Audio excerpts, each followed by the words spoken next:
You gotta give Trump the credit where credit's due. When he says crazy shit, he throws a lot of crazy shit out there, and a lot of the craziest shit kind of gets swept under the rug because we're trying to process one of the crazy of many of the crazy things he said. When he was being interviewed by, looks like the Moms of America PAC, whatever the hell it's called, they asked him about transitioning and kids and transgender stuff, and he responded with, "Your kid goes to school and comes home a few days later with an operation."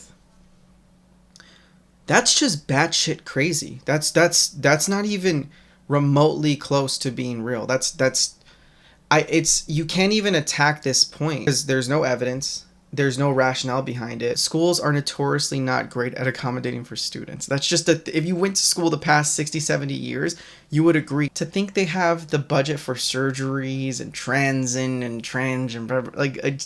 what? I know I'm harping on Trump a lot this video and the last video. He has been saying things like there's going to be post-birth abortions. Like, he's done this twice. 8th and 9th month of pregnancy, that's fine with her, right up until birth, and even after birth, the execution of a baby. Like, that's just murder. But that's just stupid. That's just childish. Nobody's making a point there. No one's making any progress or conceding on any topics. We are just being two adults name calling each other and making the other look bad. That's not an argument. So when I say I want a pro-choice president, I'm not sitting there saying I want to kill babies. That is the stupidest shit and the dumbest low-level IQ arguments you can have. He is just making us look like we're killers. That's not a healthy argument, and I think maybe he's aware of it, or maybe he's stupid, but there's no good outcome in this scenario. Obviously, I don't think that he's trying to force women to have kids, women who were raped to have babies, women who have incest kids. I don't think that. But when they say stupid shit like this, we're at an impasse, and I have to look at him and just go, you're a fucking idiot. For the longest time with school shootings, I've been very numb to it. I think many Americans have. It doesn't seem like there's any progress. When I think of the last 3 presidents, I can't think of any big major gun law changes. When I think of this topic, I feel like it's not enough. I feel like legislation is moving at a snail's pace.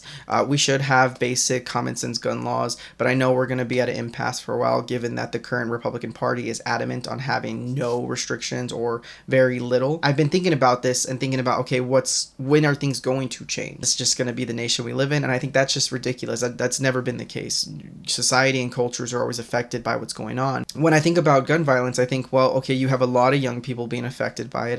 You have a lot of young people who are seeing stuff on TikTok, like the recent school shooting. You have young people in general having to witness gun violence firsthand, or at the very least the effect of being worried about gun violence. Even if school shootings make up a small portion of gun violence in America, you still have a generation of kids who had to deal with school shooter trainings and drills, and these people are going to be affected by that. That worry of, am I going to get shot up? I had that worry when I was going through school. You have young people who are going to eventually be in Congress, or people who are old enough to run for Congress, and they're going to be swayed on the gun topic so far in the other direction because they've been tortured by it. You can pretend here and say, like, statistically speaking, gun violence only happens amongst black and brown Americans. You can say that all you want, but as someone who's going through TikTok and seeing shooting after shooting and violence after violence, they're going to be indoctrinated, and you fucking Republicans did this. The majority of the Republican Party and many of the right-wingers have said, don't touch my guns, leave me alone. So, fast forward, you're going to have these kids who have suffered at the hand of gun violence, or known someone who has.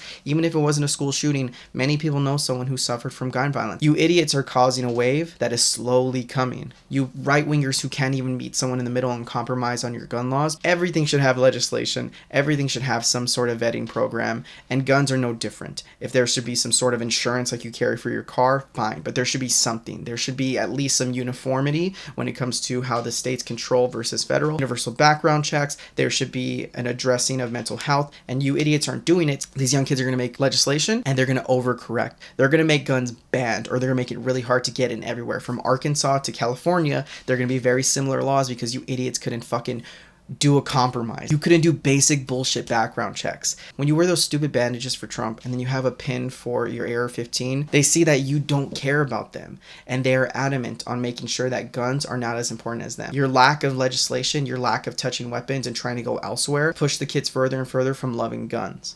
That's your fault. We could have had a compromise, but when you die out and these kids are congressmen, you're going to have radically left people on weapons to the point where you could potentially see in America where weapons are really hard to gain access to, and people who are God-loving, fearing, good Americans aren't going to be having gun access because you guys were so scared of the liberal communists.